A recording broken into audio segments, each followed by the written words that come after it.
ये सिर्फ 5 उंगली का खेल है। आप सुनते होंगे CAA, NRC, NPR और सोचते होंगे ये खेल क्या है, इतने सब शब्द हैं, समझ नहीं आता।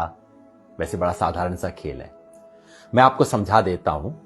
ये सिर्फ 5 उंगली का खेल है। 5 उंगली की यात्रा समझ लीजिए, ध्यान से समझिएगा और फिर समझाइएगा भी दूसरों को। ये यात्रा शुरू होगी सबसे छोटी उंगली से। बड़ा साधारण सा काम होगा। अप्रैल के महीने में आपके घर कोई आएगा, सरकारी कर्मचारी, हो सकता है स्कूल के टीचर कोई आए, कहेंगे हमें आपके घर सिर्फ गिनती करनी है, कितने लोग रहते हैं।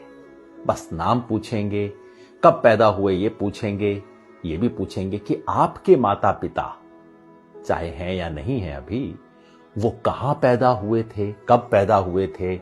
आधार कार्ड का नंबर मांगेंगे, ड्राइविंग लाइसेंस मांगेंगे, कोई प्रमाण नहीं मांगेंगे। उस वक्त आपको लगेगा छोटा सा मामला है। ये छोटी उंगली का पहला कदम ये है NPR वाली छोटी सी उंगली। फिर दूसरी उंगली ये D वाली उंगली है। D क्यों? क्योंकि आपके घर से जब एक बार ले जाएंगे लिख के, उसके बाद तहसीलदार के दफ्तर में, किसी सरकारी दफ्तर के अंदर कुछ टाइम बाद, हो सकता है कुछ महीने बाद, चुपचाप से उस लिस्ट का मूल्यांकन किया जाएगा और कोई सरकारी कर्मचारी उस लिस्ट में कुछ नामों के आगे D लिख देगा। D का मतलब डाउटफुल। डाउटफुल का मतलब संदेहास्पद, जिस पर शक है। किस बात का शक है? कि ये भारत के नागरिक दरअसल हैं नहीं। भाई कैसे फैसला होगा? कानून में कहीं नहीं लिखा कैसे फैसला होगा। हो सकता है आप अपने माता पिता की आयु नहीं बता पाए हो, कहां पैदा हुए हैं नहीं बता पाए हो सकता है आधार कार्ड आपके नाम से इशू हो लेकिन आपके पास नंबर ना हो, कुछ भी हो सकता है। किसी भी आधार पे D लगा दिया जाएगा, आपको पता भी नहीं लगेगा, कोई आपसे पूछने भी नहीं आएगा और मामला तीसरी उंगली पर पहुंच जाएगा। ये तीसरी और बड़ी उंगली है, ये है NRC वाली उंगली। जिन लोगों के नाम के आगे D लगा होगा, समझ लीजिए आपके मोहल्ले में 500 लोग हैं, 1000 लोग हैं, उनमें से 50 के नाम के आगे D लग गया। उन 50 लोगों को चिट्ठी आएगी, पूरे परिवार में नहीं।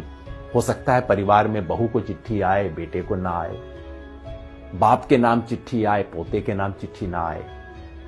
कुछ लोगों के नाम चिट्ठी आएगी और उन्हें कहा जाएगा, नोटिस दिया जाएगा, अब आप साबित कीजिए कि आप भारत के नागरिक हैं। कैसे साबित करेंगे?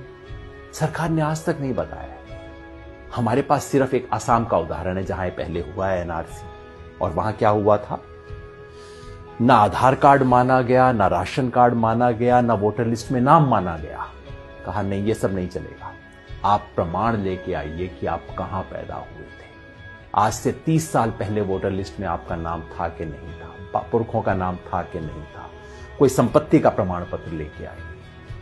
साधारण लोग कहां से जुटाएंगे प्रमाण पत्र? इसके आधार पे उनमें से कुछ लोगों ने जो आधार अपने प्रमाण पत्र नहीं दे पाएंगे, उनका मामला चौथी उंगली पे पहुंच जाएगा। ये चौथी उंगली है फॉरेनर्स ट्राइब्यूनल की। यानी कि कहा जाएगा उस 50 में से समझ लीजिए 10 लोग बच गए जो प्रमाण नहीं दे पाए, जिनके पास कागज नहीं है, 15 लोग बच गए। उनको कहा जाएगा अब आपको आखिरी मौका दिया जा रहा है। ये उंगली आखिरी मौके की उंगली है। आखिरी मौका दिया जा रहा है, फॉरेनर ट्राइब्यूनल है, विदेशियों की अदालत है। अब उसमें जाके आप साबित कीजिए कि आप विदेशी हैं कि नहीं।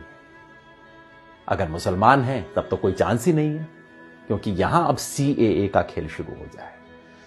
अगर मुसलमान हैं, आपको विदेशी माना गया है, तो अब आप तो विदेशी हैं ही हैं, चाहे आपके बाप दादा यहां पे 500 साल से, 1000 साल से रहते आ रहे हैं।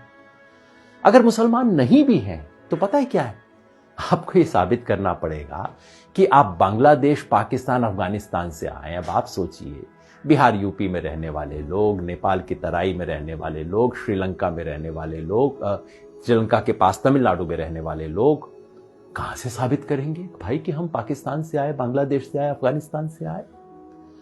फॉरेनर ट्राइब्यूनल में अगर साबित आप नहीं कर पाए, जो लोग भी साबित नहीं कर पाए, वो लोग विदेशी घोषित हो जाएंगे और मामला अब चौथी उंगली से अब अंगूठे पे पहुंच जाएगा, अंगूठे तले दबने वाला।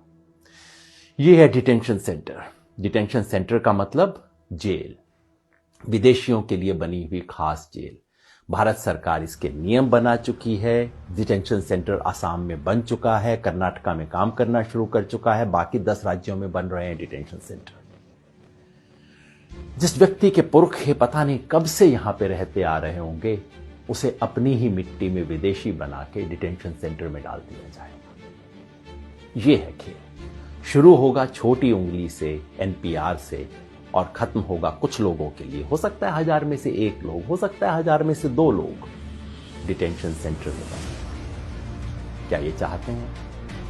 अगर नहीं चाहते तो इसे रोकने का एक ही तरीका है। ये 5 उंगली का खेल कैसे रुकेगा? जैसे ही पहली उंगली मोड़ने की कोशिश हो, आप 5 उंगलियां कर लीजिए बंद, मुट्ठी लीजिए कस और उठा दीजिए अपना हाथ। विरोध करना होगा, यानी कि जब पहली उंगली उठे एनपीआर वाली, एनपीआर का बायकॉट करना होगा।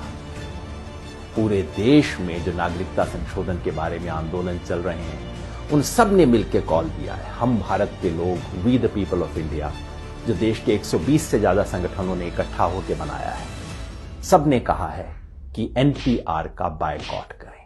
यानी कि जब आपके घर में कोई टीचर आए, कोई सरकारी कर्मचारी आए एनपीआर का डेटा लेने, प्यार से बात कीजिए, इससे बुरा बात करने की जरूरत नहीं। पानी पिलाइए, चाय पिलाइए, नमकीन भी खिलाइए।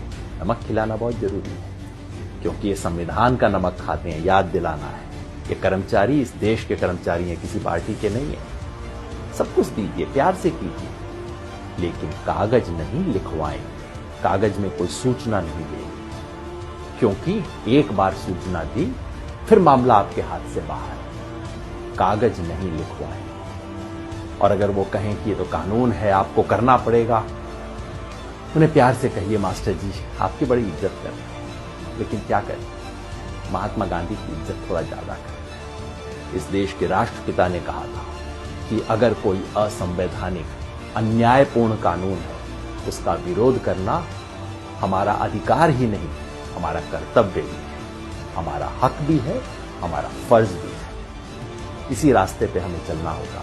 याद रखिए, हम संविधान बचाने नहीं, एक हाथ में तिरंगा, दूसरे में संविधान, मन में अहिंसा और जन गण मन का गान। इसी रास्ते पे हमें चलना है। ये लड़ाई में हम लड़ेंगे और निश्चित जीतेंगे।